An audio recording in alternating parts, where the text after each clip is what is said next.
आज मैं आप लोगों को द्वादश स्कंद का 5वां अध्याय सुनाती हूँ, जिसमें परम ब्रह्म के उपदेश से मृत्यु के भय का निवारण का वर्णन है।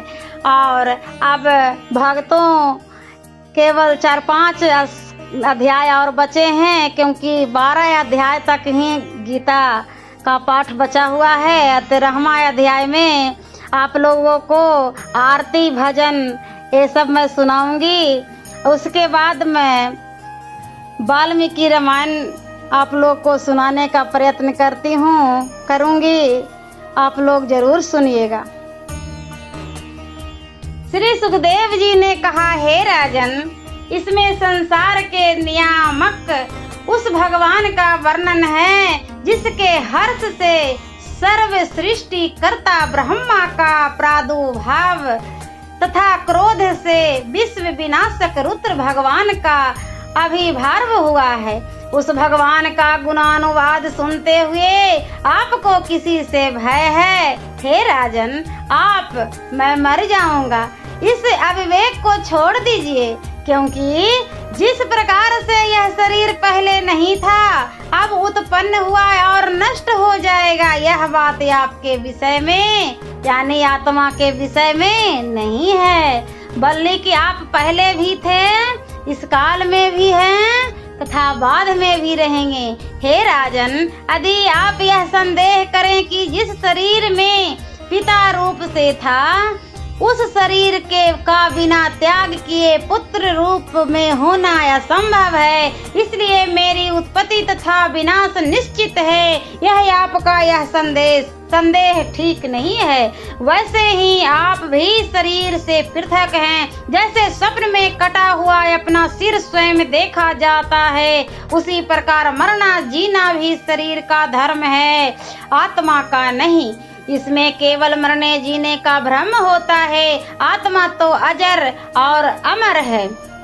जिस प्रकार घड़े के फूट जाने पर घटाकाश से आकाश में मिल जाता है, उसी प्रकार शरीर के नष्ट हो जाने पर अर्थात तत्व ज्ञान के द्वारा लीन हो जाने पर जीवात्मा पुनः ब्रह्ममय हो जाता है। मन पूर्व कर्म से प्रेरित होकर शरीर सत्वादी गुण तथा नाना प्रकार के कर्म को करता है। मन उस माया की सृष्टि करती है तथा माया मन और कर्म इत्यादि समुदाय से जीव का प्रादुर्भाव होता है। जब तक तैल पात्र बत्ती तथा अग्नि संयोग रहता है, तभी तक दीप में दीपत्व रहता है, एवं आत्मा का शरीर मन और इंद्रिय के साथ जब तक संयोग रहता है, तभी तक उसमें उत्पत्ति तथा नाश का व्यवहार होता है।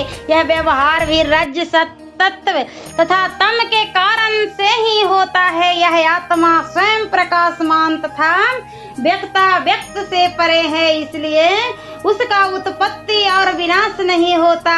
वह आकाश की तरह सबका आधार नित्य अनंतोपम तथा विभु है। हे प्रभु, इस तरह से अपने में स्थित आत्मा का आप स्वयं अनुमान युक्त बुद्धि से वासुदेव भगवान का स्मरण करते हुए मनन करें। ब्राह्मण के वचन से तक्षक आपको भस्म नहीं कर सकता और मृत्यु भी इसका कुछ बिगाड़ नहीं सकती, क्योंकि यह आत्मा मृत्यु का भी मृत्यु तथा सर्व समर्थ है। निरूपाधिक हृदय में अपनी आत्मा को रखकर मैं ब्रह्म रूप हूँ, परम ब्रह्म हूँ, परम धाम हूँ, परम पद हूँ। इस प्रकार आत्म समीक्षा करते हुए आप विषैले मुख से काट रहे तक्षक को नहीं देख सकेंगे, क्योंकि आप शरीर और विश्व को आत्मा से पृथक नहीं समझते। हे राजन, जिस प्रकार से आपने प्रश्न उसके अनुसार मैंने विश्वात्मा भगवान का वर्णन किया। अब आप क्या सुनना चाहते हैं? ओम नमो भगवते वासुदेवाय नमः। और द्वादश स्कंद का 6वां अध्याय में अगले वीडियो में सुनाती हूँ, जिसमें राजा परीक्षित का मोक्ष, अजन्मे जय का नाग यज्ञ तथा वेदों के विभाग का वर्णन है।